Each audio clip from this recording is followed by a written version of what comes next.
Ta parole est lumière qui éclaire mon chemin. Je la serre dans mon cœur pour faire ta volonté. Elle procure la sagesse et le salut divin. Elle me place loin du mal et m'enseigne ta bonté. Ta parole est lumière, ta parole est lumière. Je la serre dans mon cœur pour faire ta volonté. Quelle précieuse lumière, quelle précieuse lumière. Elle me place loin du mal et m'enseigne ta bonté.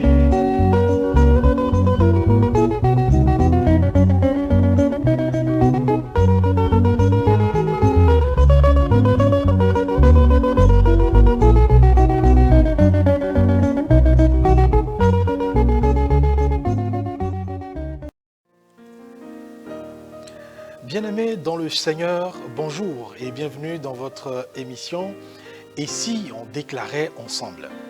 Prions. Notre Père, nous voulons te dire merci pour ce moment. Nous te demandons de nous donner la grâce et l'inspiration de comprendre les profondeurs de ta parole et que, Seigneur, ta grâce nous accompagne à déclarer des paroles fortes et puissantes sur nos vies au nom de Jésus. Merci, Seigneur, pour les ossements. Nous avons prié au nom de Jésus. Amen. Bien-aimé, je voudrais que tu répètes après moi, rien n'est encore perdu. Rien n'est encore perdu.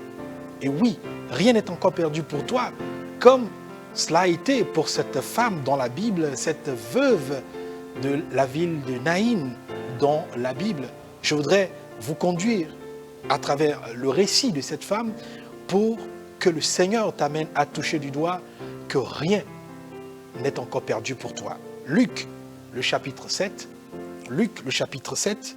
au verset 12. Lorsqu'il fut près de la porte de la ville, voici on portait en terre un mort, fils unique de sa mère, qui était veuve, et il y avait avec elle beaucoup de gens de la ville. Regardez dans ce seul verset, il y a 4 problèmes. D'abord, une veuve, c'est-à-dire qu'elle a perdu une aide semblable. Elle a perdu quelqu'un qui devrait lui apporter soutien. Elle a perdu son confident. Deuxième problème, fils unique. Elle avait un fils unique, le seul espoir de sa vie. Elle n'en avait pas plusieurs, un seul. Et la seule chose à laquelle elle tenait encore, puisque son mari venait ou son mari était décédé. Troisième problème, eh bien, ce fils unique est mort. Cela suppose que son espoir s'est éteint. Le dernier fil auquel elle s'accrochait dans sa vie, eh bien, ce fil-là venait de se rompre. Alors, tout espoir d'un lendemain meilleur venait ainsi de s'envoler. Quatrième problème, beaucoup de gens étaient avec elle pour la soutenir, mais aucune de ces personnes ne pouvait empêcher tout ce que cette femme a vécu. 4 problèmes dans un seul verset. C'est comme ça la vie de beaucoup de personnes aujourd'hui. Quand vous examinez leur vie, c'est une succession de problèmes. C'est une succession de situations difficiles et compliquées. Ils sont peut-être jeunes, mais ils ont tellement de problèmes, comme s'ils avaient déjà vécu dans ce monde une cinquantaine, une soixantaine et même peut-être 80 ans dans ce monde. Bien-aimé, je voudrais que tu déclares sur ta vie que toute situation qui a causé ou qui a déjà mis fin à ton bonheur ou qui s'apprête à mettre fin à ton espérance sur cette terre, que le Seigneur les arrête maintenant au nom de Jésus. Prie maintenant le Seigneur. Déclare-le. Je déclare sur ma vie que ma vie n'est plus et ne sera plus jamais un théâtre de succession de situations compliquées au nom puissant de Jésus-Christ. Au verset 13, le Seigneur l'ayant vu fut ému de compassion pour elle et lui dit, ne pleure pas. Au milieu de cette grisaille, au milieu de ce tableau sombre, Jésus l'a vu. Eh bien, le Seigneur t'annonce ce soir qu'il te voit.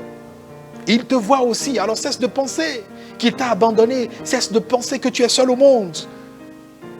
c'est la fin des pleurs. Les situations qui te causaient de l'amertume sont arrivées à échéance. Celui qui a le pouvoir d'essuyer tes larmes, alors te déclare, ne pleure pas. Voilà pourquoi tu vas déclarer, bien-aimé, sur ta vie, que tout ce qui a causé des larmes, ou qui s'apprête à causer des larmes dans ta vie, s'arrête maintenant, au nom puissant de Jésus.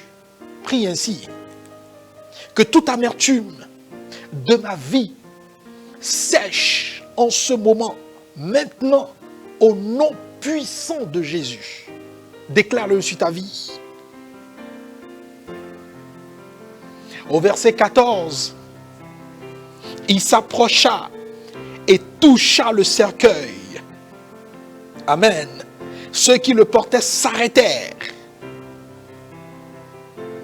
Tout ce qui a causé tes larmes s'arrête maintenant. Et vous avez vu, tout ce beau monde qui suivait cette femme ne pouvait pas arrêter le cortège. Il la suivait impuissant. Seul celui qui a le pouvoir sur la mort a pu déclarer, maintenant ça suffit. Alors que tout le monde pensait que c'était terminé.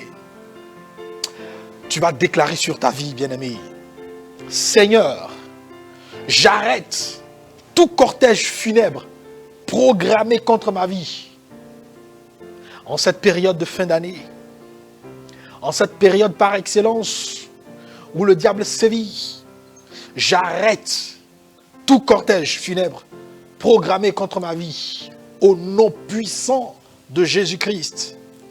Christ qui a le pouvoir sur toute chose à déclarer. Il dit, jeune homme, je te le dis, lève-toi. Christ a le pouvoir sur toute chose sur ta vie, bien-aimé. Et il a exercé avec autorité son pouvoir. Il a ordonné aux morts de se lever. Tu vas déclarer sur ta vie, bien-aimé, tout ce qui est mort, spirituellement, en toi, reprenne vie maintenant au nom puissant de Jésus. Déclare-le sur ta vie.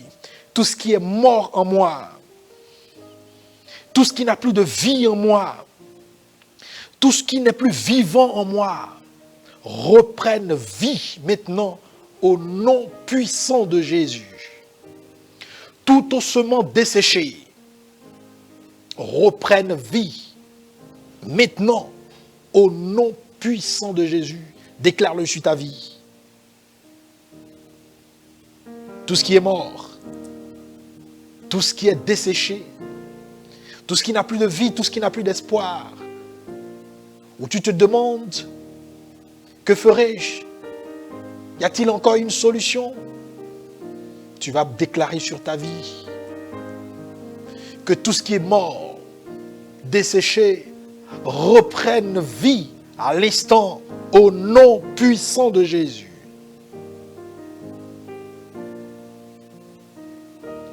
Au verset 15, et le mort s'assit et se mit à parler. Jésus le rendit à sa mère. Tout ce qui n'a pas marché jusqu'ici dans ta vie reprend maintenant vie au nom puissant de Jésus. Et tous furent saisis de crainte.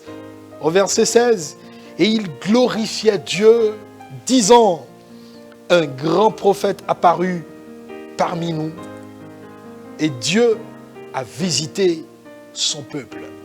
Ça, c'est un grand témoignage. C'est un grand témoignage.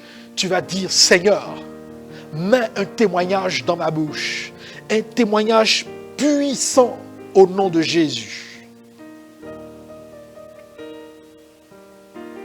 Mets dans ma bouche, Seigneur, un témoignage puissant.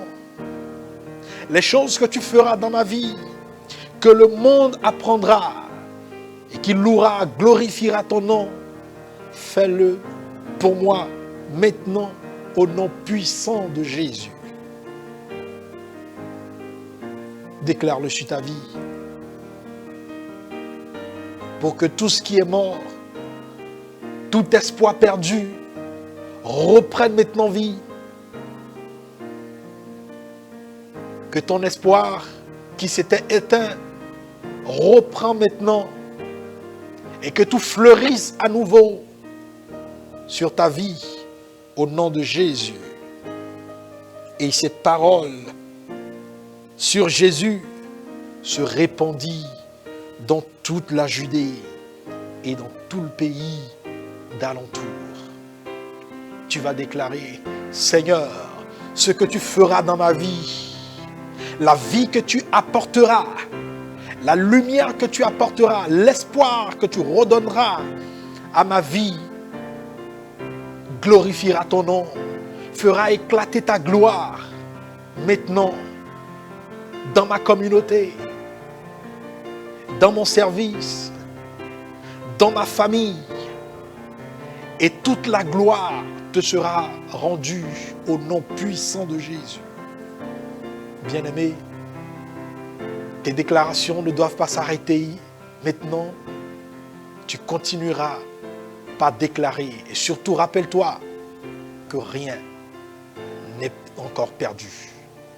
Christ peut dire encore un mot et tout redeviendra normal. Ton espoir peut revenir. Les ossements desséchés de ta vie reprendront vie. Il en sera ainsi au nom puissant de Jésus.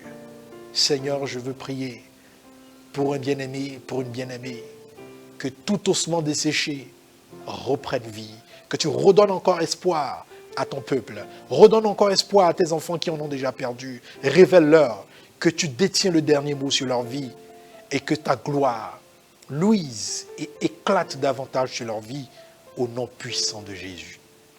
Merci car tu l'as déjà fait. Au nom puissant de Jésus, je prie. Amen.